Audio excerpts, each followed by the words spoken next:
नमस्कार civil engineers. Civil गुरुजी civil engineers training institute के इस ऑनलाइन प्लेटफॉर्म पर आपका हार्दिक अभिनंदन है। मैं इंजीनियर आशीष कुमार गोयल एक बार फिर हाजिर हूँ मोर्थ स्पेसिफिकेशंस फॉर रोड कंस्ट्रक्शन की सीरीज में एक नए कंटेंट के साथ। इस सीरीज में हम रोड कंस्ट्रक्शन के डिफरेंट एस्पेक्ट्स पर चर्चा करते आ रहे हैं और यदि आपने इस सीरीज की पिछली वीडियोस को मिस कर दिया है तो कमेंट सेक्शन में हमने एक प्लेलिस्ट का लिंक पिन कर दिया है जिसके जरिए आप पिछली सभी वीडियोस को सीक्वेंस में देख सकते हैं। पिछली कुछ वीडियोस से हम रोड कंस्ट्रक्शन के लिए किए जाने वाले एक्सकेवेशन एक्टिविटीज पर चर्चा कर रहे हैं, जिसमें हम एक्सकेवेशन इन सॉइल और एक्सकेवेशन इन ऑर्डिनरी रॉक के रिसोर्सेस डिस्कस कर चुके हैं और इस वीडियो में roadway excavation in hard rock पर डिस्कशन करेंगे। ये जानकारी रोड कंस्ट्रक्शन, प्लानिंग और रेट एनालिसिस में मदद करती है, इसलिए इसे आखिर तक जरूर देखें।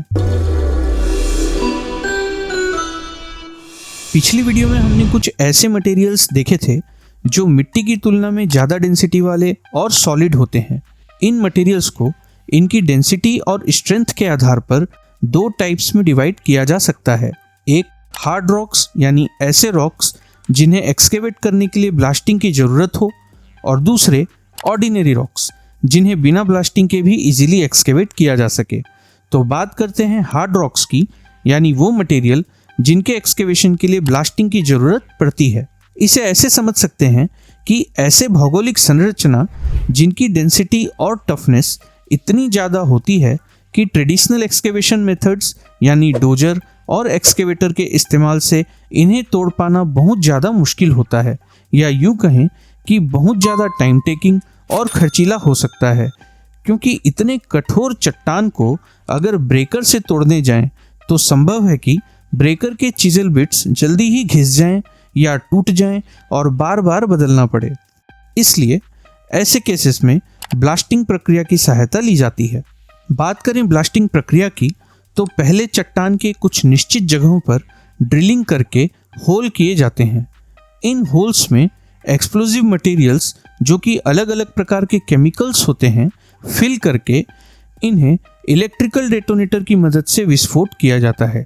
ये विस्फोट दो बार किया जाता है जिन्हें मेन ब्लास्ट और सेकेंडरी ब्लास्ट कहा जाता है। इन विस्फोट के कारण चट्टान टूटता है और या तो वो छोटे छोटे बोल्डर्स के फॉर्म में बिखर जाता है या इतना लूज हो जाता है कि अब उसे ब्रेकर की मदद से आसानी से तोड़ा जा सकता है। और लास्ट में उन मटेरियल्स को लोडर और टीपर की मदद से डिस्पोज किया जा सकता है। अब बात करें इस प्रोसेस में लगने वाले रिसोर्सेज की, तो ब्लास्टिंग के लिए एक एक्सपर्ट ब्लास्टर प्रोफेशनल की ज़रूरत होती है जिन्हें सरकार द्वारा लाइसेंस दिया गया होता है, जिसकी देखरेख में पूरा ब्लास्टिंग का कार्यक्रम किया जाता है। चट्टान पर ड्रिलिंग के लिए न्यूमेटिक ब्रेकर मशीन और एयर कंप्रेसर इक्विपमेंट का इस्तेमाल किया जाता है, जिसे ऑपरेट करने वाले पर्सन को ड्रिलर कहा जाता है। ड्रिलिंग के बाद एक्सप्लोजिव मटेरियल्स को होल्स में फिल करना होता है और सभी होल्स को डेटोनेटिंग फ्यूज कॉइल्स के द्वारा डेटोनेटर से जोड़ा जाता है। आमतौर पर मेन ब्लास्ट के लिए इलेक्ट्रिकल डेटोनेटर और सेकेंडरी ब्लास्ट के लिए ऑर्डिनरी डेटोनेटर का इस्तेमाल होता है।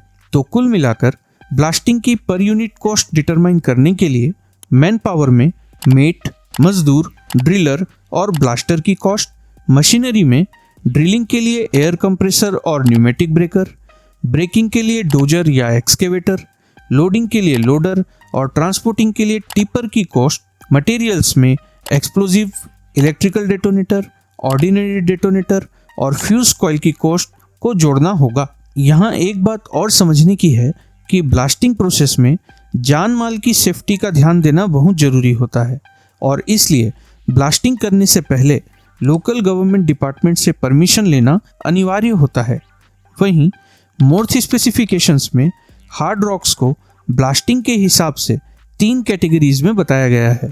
एक, जहां हार्ड रॉक की साइट से 200 मीटर की रेडियस में कोई आबादी न रहती हो, उसे हार्ड रॉक रिक्वायरिंग ब्लास्टिंग कहा जाता है, मतलब वहां ब्लास्टिंग की जा सकती है। दूसरा, जहां हार्ड रॉक की साइट के 20 मीटर से लेकर 200 मीटर की रेडियस में जन आबादी रहती हो, उसे hard rock using controlled blasting कहा गया है, मतलब ऐसे लोकेशंस में कंट्रोल्ड ब्लास्टिंग किया जाना चाहिए। और तीसरा, जहां हार्ड रॉक से 20 मीटर की दूरी पर जन आबादी मौजूद हो, और वहाँ ब्लास्टिंग की परमिशन ना मिले।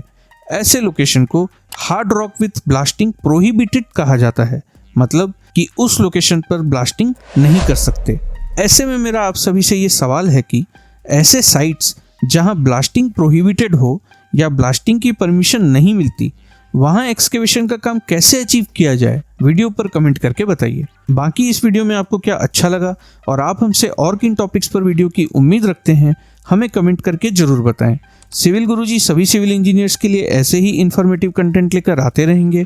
हमारे फ्री कंटेंट को एक्सेस करने के लिए इस चैनल को सब्सक्राइब करना और सिविल गुरुजी के ऐप को डाउनलोड करना बिल्कुल ना भूलें, क्योंकि करना है खास तो चलें हमारे साथ सिविल की बात गुरुजी के साथ। धन्यवाद।